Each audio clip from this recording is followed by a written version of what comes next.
এই হাদিসটা আপনার মাকে বলবেন, আপনার বোনকে বলবেন, আপনার মেয়েকে বলবেন, আপনার স্ত্রীকে বলবেন। এই হাদিসটা যদি কারো হৃদয়ের মধ্যে গেঁথে যেতে পারে, তার দ্বারা অন্যায় করা সম্ভব না। একটু এই কথাটা না বললে জাস্টিস হবে না। রাসূল সাল্লাল্লাহু আলাইহি ওয়াসাল্লাম মেরাজে গিয়েছিলেন, আপনারা জানেন। তিনি মেরাজের রাতে অনেক অলৌকিক জিনিস দেখেছেন, নবীদের সাথে সাক্ষাৎ করেছেন, ইভেন আল্লাহর সাথে কথা বলেছেন, আল্লাহর নূর দেখেছেন। এই সময় সবাই তাকে হাসি মুখে সম্বর্ধনা জানিয়েছিল।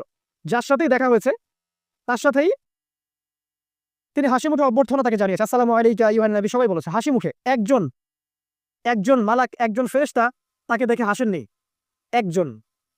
আপনারা কি জানেন? রাসূল সাল্লাল্লাহু আলাইহি ওয়াসাল্লাম অবাক হয়েছিলেন। তিনি বলেছিলেন যে, ইয়া জিবরিল, ওর চেহারাটা এত গম্ভীর কেন? সে আমাকে দেখে হাসছে না কেন? তার মুখে হাসি নাই কেন? জিবরিল আমিন বলেছেন যে, না মালিক, তার নাম মালিক, সূরা যুখরুফের মধ্যে আছে। তার নাম মালিক। যেদিন থেকে আল্লাহ জাহান্নাম সৃষ্টি করেছেন, সেদিন থেকে তাকে জাহান্নামের দায়িত্ব দিয়েছেন, অর্থাৎ জাহান্নামের হেড অফ ডিপার্টমেন্ট, ইনচার্জ। সেদিন থেকে তার মুখের হাসি উঠে গেছে। আমরা দোয়া করি আমরা যেন তার সাক্ষাৎ না পাই। তার কাছে পারমিশন নিয়ে রাসূল সাল্লাল্লাহু আলাইহি ওয়াসাল্লাম জাহান্নামের দিকে তাকিয়েছিলেন, ভিতরে দেখেছেন কি আছে। তিনি পরে যা ব্যাখ্যা করেছেন তা হলো, আমি দেখলাম সেখানে খালি মেয়ে আর সেখানে খালি নারী আর নারী। এই হাদিসটা আপনার মাকে বলবেন, আপনার বোনকে বলবেন, আপনার মেয়েকে বলবেন, আপনার স্ত্রীকে বলবেন। এই হাদিসটা যদি কারো হৃদয়ের মধ্যে গেঁথে যেতে পারে, তার দ্বারা অন্যায় করা সম্ভব না। কিভাবে একটা মেয়ে সবকিছু উন্মুক্ত করে ঘুরতে পারে, যখন অলরেডি তার আত্মা জাহান্নামে জ্বলছে, অলরেডি, কারণ ভবিষ্যৎ আল্লাহ জানেন।